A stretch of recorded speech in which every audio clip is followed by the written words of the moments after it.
If you're crying over losing a partner right now, exiting a relationship, I want you to take pen and paper. I want you to write down in one section all the good things that he's done for you. Did he say nice words? Was he loyal? Buy you flowers? Whatever, like all the good things, and then the bad things, okay?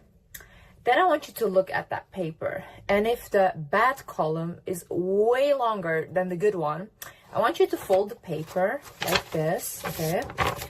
Fold the paper, and then I want you to start drying your tears, okay? Then I want you to go to the bathroom, and I want you to take a deep look in the mirror, and I want you to ask yourself, why am I crying over losing a problem? Because honey, you did not have a partner, you had a problem. Hi guys, my name is Liz and welcome back to my channel. In this video, I will show you how to get over heartbreak very fast, because honestly in my life, I've always gotten over things very fast, especially in a relationship. I've done some things that I feel like really helped me and can help you too. First thing I want you to ask yourself is, was the relationship genuinely good? We have this psychological phenomenon. It's called rosy retrospection. So what our brain basically does in any situation that involves loss, like loss of a friendship, loss of a job, loss of a partner, what your brain is going to do is remember the more positive memories, because it's like a coping mechanism for the brain to just make you feel better. Now, you have to genuinely be honest with yourself and get out of that emotional state and be like, let me actually reflect on the relationship. What I, for example, did with my recent ex right now, when I just found out about the cheating, I was like for 2 days in very much shock, because this person portrayed themselves as someone that they weren't. So now I have to question, who did I sleep next to for the past year? You know, like who is this person actually? So then when I started really reflecting on the relationship, I was like, it wasn't that good. I felt suffocated. I had all these things and I'm like, the relationship wasn't good. So I honestly got what I wanted. And I remember the first time that I saw him again was in London. That was like 3-4 weeks after this all had happened. And we sat down and we had a conversation, and I looked at him and I said, you know, I'm so grateful that you did this, because you allowed me to step out of this relationship. Because I'm the kind of person, I am very patient with a partner and I don't like to date around. I will stick to one partner. And even if like things happen where I'm like, oh, that's a red flag, but it's not that bad, so then I stay. After only a shocking things happen or something where I'm like, oh, that I can definitely not accept, I feel like I give myself permission to leave.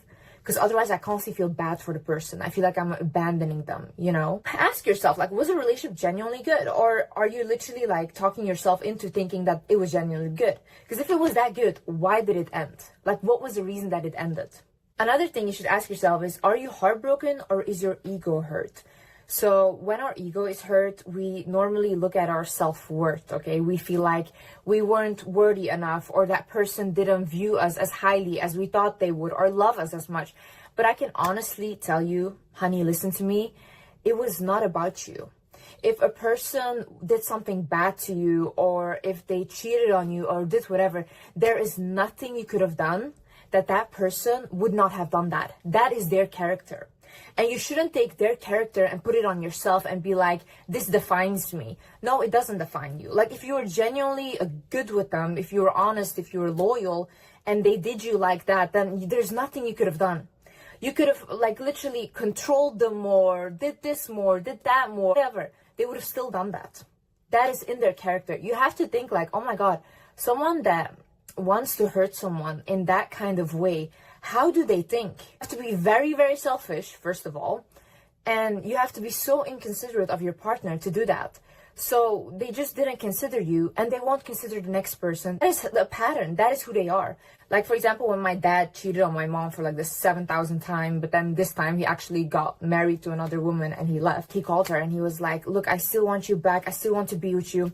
And my mom was on the phone and she told him, listen, I do not feel any sadness that you left, because you are a problem, and you are a problem that has left.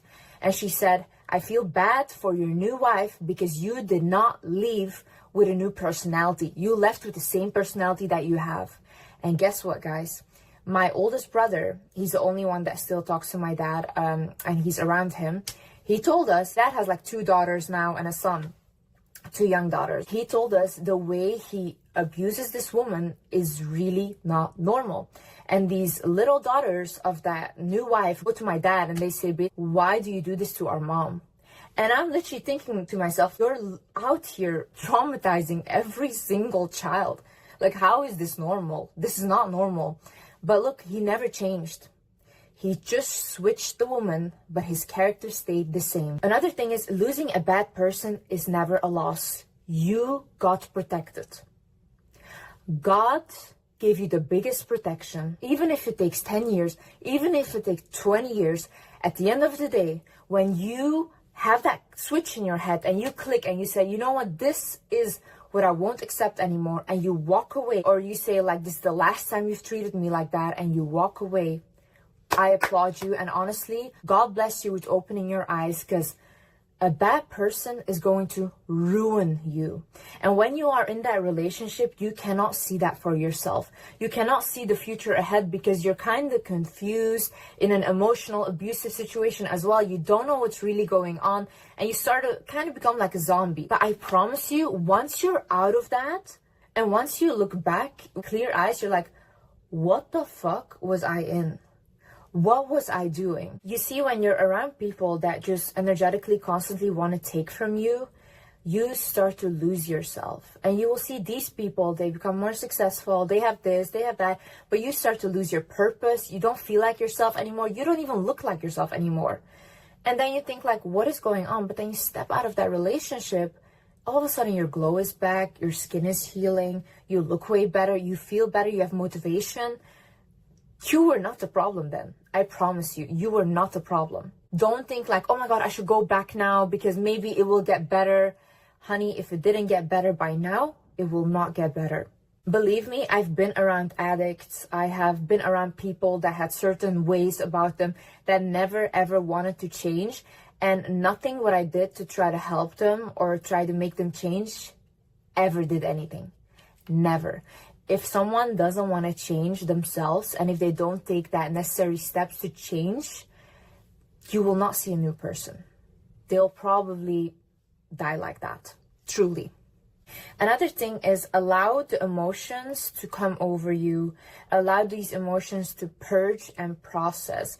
Reflect on the situation and ask yourself, okay, why do I feel like this right now? You feel immense sadness because, yeah, it's normal. You just lost a person that you were with every day, probably. You were texting them every day. Like, that is hard loss. It's almost like someone died. Someone cheated on you. It's like figuring out that that person never existed. So now you're questioning your own reality because they did something.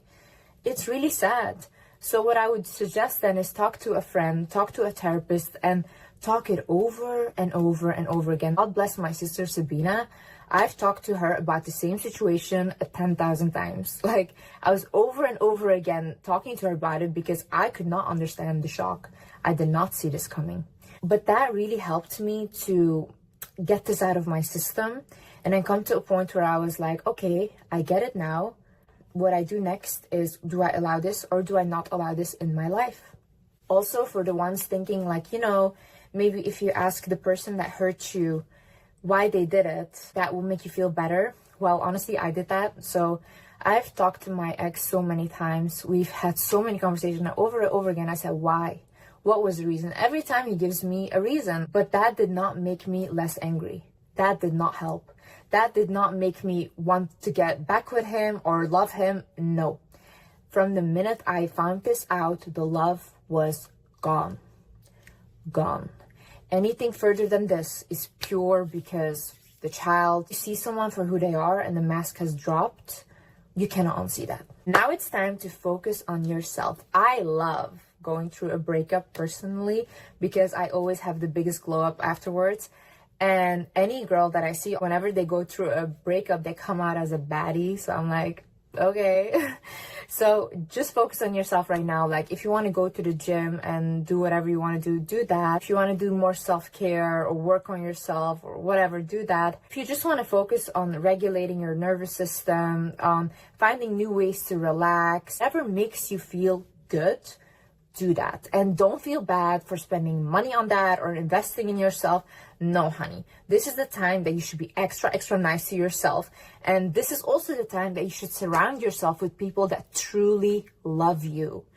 Love shouldn't only come from a partner. We shouldn't only talk about romantic love, because honestly, romantic love is not the biggest thing in the world. A lot of this romantic love that people talk about is like, in the beginning, it's so much fun, and then it kind of settles down into you love that person as a family member or even as friends. That's how you like go on and you stay with them. But for example, if you have love from your animals, if you have love from your friends, you have love from your siblings, really be around these people and talk to them. I literally spend so much time with my family, my brothers, my mom, and I'm so grateful to have such a good support system around me, because these people make me feel so good about myself. Surround yourself with people that uplift you, that want to see you do good. And if you don't have those people in your life or in your family, go out and find them. Also understand that you are not alone in this. The reason that I share these things online and share my whole journey is because I really want people to truly see what I'm going through. And I know that a lot of things I maybe should keep for myself. Like my mom tells me, Liz, why did you say this? Liz, why did you say this? Like, don't say these things.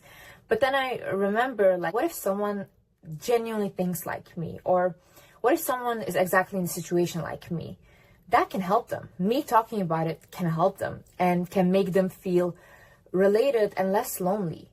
So if I can make one person feel less lonely, even though I'm literally embarrassing myself a little bit, then it's my whole purpose. That's why I do this. So I think that's beautiful. If someone can look at my situation and learn from it and not repeat the same mistakes that I make, then that's also very beautiful. I think it's very, very vulnerable to come online and share all these things for millions of people. And then obviously you allow yourself to be judged, which I'm fine with that. Everyone is allowed to have their opinion. They don't need to agree with me, because I don't agree with some things that I've done myself.